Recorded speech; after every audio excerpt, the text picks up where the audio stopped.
The love that you need. Anong klaseng love life ang gusto mo? Gusto mo ba ng dramatic love life? Yung full of excitement o yung simple at low-key lang? Kapag love ang pinag-uusapan, yan man ay romantic kind of love, brotherly love, or love between man and God, you would probably agree that we want a steadfast kind of love. God's love for us is described many times in the Bible as steadfast.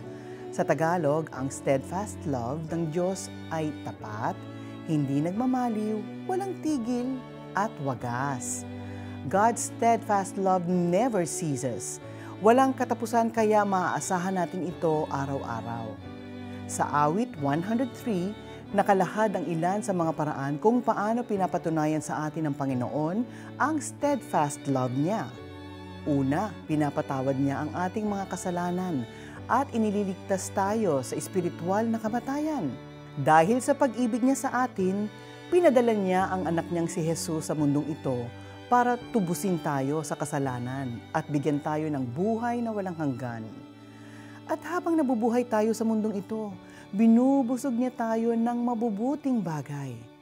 Mahabagin din ang Diyos, kaya hindi kasing bigat ng ating pagkakasala ang pinapahintulutan niyang maging consequence nito sa buhay natin. Maraming nagsasabi na in this day and age, mahirap nang makahanap ng true love. Maraming nagsasabi na walang forever. Pero ang Diyos mismo ang nag-aalok sa atin ng steadfast love. Pag-ibig na pangmatagalan, tapat, hindi nagmamaliw, walang tigil, at wagas. Kung ito ang pag-ibig na hinahanap mo, tanggapin mo si Jesus at mararanasan mo ito. Lord, for far too long, kapag narinig ko ang salitang love, romantic love ang naiisip ko. But I know that another human being cannot fill all of my needs. Ikaw lang ang makakapagbigay sa akin ng love na hinahanap ko. Thank you for your steadfast love. Kapatid, basahin mo ang buong awit 103. Isulat sa iyong journal ang verses which describes steadfast love na kailangan mo ngayon.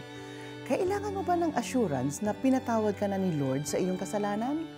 Write down verses 3 to 4.